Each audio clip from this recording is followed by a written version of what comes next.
Hello, my name is Dwayne Kimball, owner and founder of KMD 89 VA Claims Consultant, Leave No Vet Behind, and also I'm a United States Army veteran. Today I'm bringing you another video as it pertains to the VA disability compensation claims process. And today I'm going to be discussing, can you refuse a C&P exam?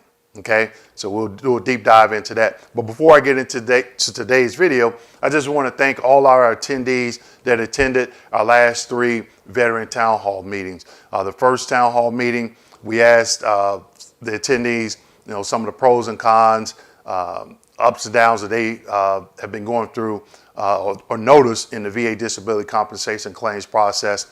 In the second event, we did a quiz. We asked 30 questions. And we tested those attendees' knowledge of how much they knew about the VA compensation process. Then the third event, we did a rating decision. I completed a mock file that included a DD-214, an intent to file, 3 DBQs, nexus statements, not an IMO, nexus statements, okay, that were actionable and sufficient. Threw a little curveball in there for one of those nexus statements just to see if anyone caught it. But it was to give those attendees just a small taste of what RVSRs look at when they are completing rating decision. And also did a John Doe in the claims file we had STR, service treatment records as well. So we had a fun time. We still have our 4th final event. We have 3 attendees that are going to come back and do a live testimonial of what they thought about the events and what they learned, things that were different, and then just share some of their knowledge on the VA claims process as well. So with that being said, let's get into today's video. Today I'm going to be talking about, again, can you refuse a VA C&P exam? And I'll give you some instances where I refuse an exam.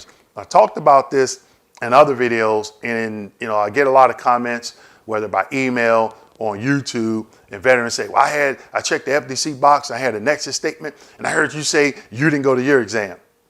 But they missed why I didn't go because of what evidence that I had. So I'm going to clarify that today. And also, in doing so, I'm going to point out some inconsistencies that I've seen amongst RVSRs, because a lot of veterans have shared, their stories and rating decisions and comments and questions about, hey, I did this with this DBQ, my doctor looked at this, and this happened, okay? So I'm going to point out some inconsistencies, okay? I got a couple of slides, and as you know, I love showing slides. We weren't going to do any today, but I did a little bit of research and some of my other content that I put together for some other videos, so I want to share that to help explain the reasons, one, why I didn't go to my C&P exams. Is, by no means am I telling anyone they shouldn't go or they should go, okay? You have to make that decision on your own. I'm just pointing out some inconsistencies, and do you have to go? If you opted not to, okay, that's up to you, all right? But that being said, let's jump into slide number 1. Here, in slide number 1, you can see that I have some items highlighted in red, and then I have some information. I have a couple of X's, okay? So I'm not going to read the entire M21 reference. You have it. It pertains to telehealth, C&P, and tele-mental health examination, okay? Now, as of March 1st, 2021, the VA brought the DBQs back, okay? They have them on their website. I think, I'll put the link to all the DBQs in the description section, okay? I'm not going to say where the description section is at. I've said it many a times in other videos. You just have to click that button and you'll see I provided a lot of information in my description section of this particular video and other videos as well. Okay, so it says, first item I have highlighted in red, important. When reviewing DBQs or medical examination reports prepared by private non-VA providers, via means of telehealth, tele-mental health by video, okay, for the purposes of determining adequacy for rating purposes, exercise prudent judgment by, and these are instructions for the RVSR, okay, applying the general assessment principles discussed in, and I have another M21 reference there. Copy it, go out and do the research, look at it. I looked at it earlier today, and I would recommend that you go and read that as well. All right. Considering the credibility and probative value associated with variables disclosed in the DBQ report to include the clinician's knowledge of the claimant's relevant history. Remember that, clinician's knowledge of the claimant's relevant history. Length of time the clinician has treated the veteran. Length of time the clinician has treated the veteran, and extent to which medical records and or other records were reviewed and considered. Okay, let's talk about that. Now, they state length of time clinician has treated the veteran, the records that were reviewed, okay? And this is where I'm seeing the inconsistency, all right? Veterans have submitted DBQs, let's just say for increases, okay? Your service connected for migraines at 30%. You had a rating decision granted that 30% 5 years ago. In between that 5 years, your symptoms have gotten worse. Now it's starting to affect your employment. You're taking more time off work.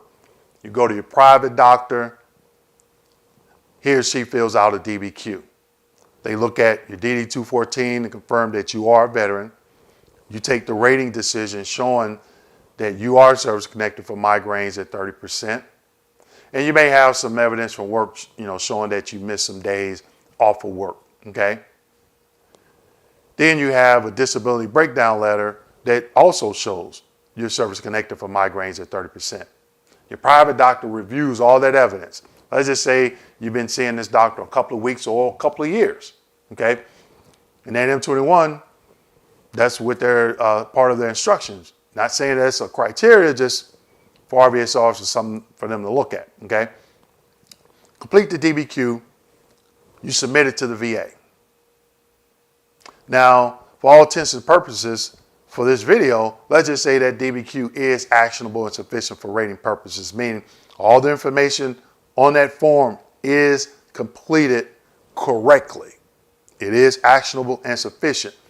And you submit it to the VA. And then you get a call one day from QTC, LHI, VES services, or whomever is conducting that exam that the VA wants you to have. And you're like, wait a minute. I did a DBQ. What's the problem?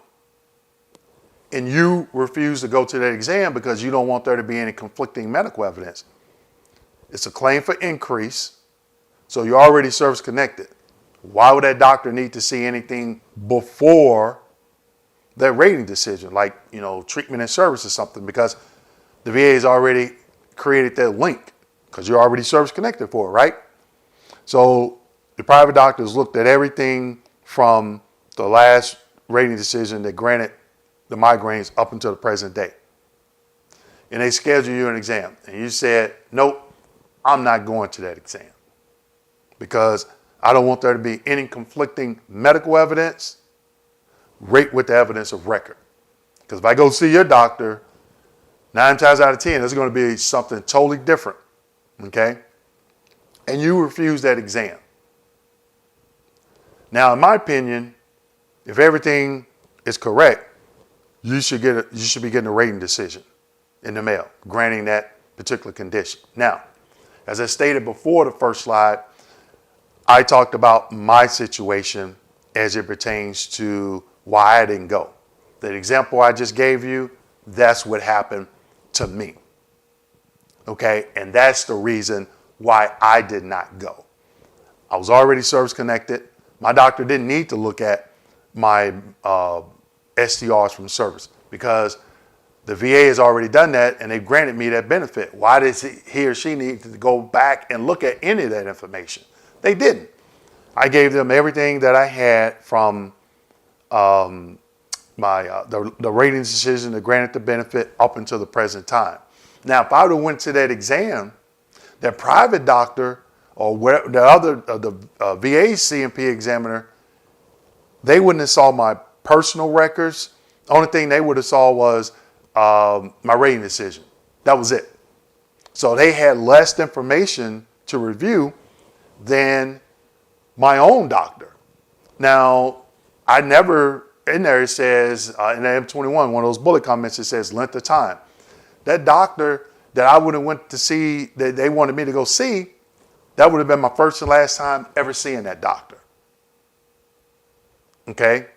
First and last time. So that's the reason why I didn't go. Again, I'm not saying you should or you shouldn't. But then on the flip side of that, I've been seeing other veterans do pretty much the same thing that I did. And they get a rating decision from the VA saying, we are not service connecting you or granting you an increase because your doctor didn't look at your claims file. Now, in this instance where it's an increase, why would your doctor need to look at your entire claims file? Because you're already service connected. Okay, so again, they don't have to go back and look at, your STRs. Now, I'm gonna throw a twist. Let's just say you're not service connected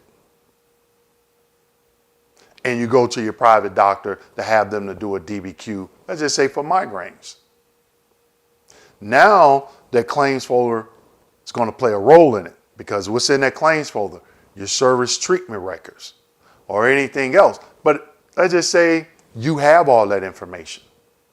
So your doctor, your private doctor that's completing your DBQ, if you have a copy of your STRs and this is your first claim for migraines and there's nothing else in your folder, then you basically have a copy of everything that's in your folder. If you got the DD-214, your service treatment records, and this is, let's say, for example, your first claim for migraines.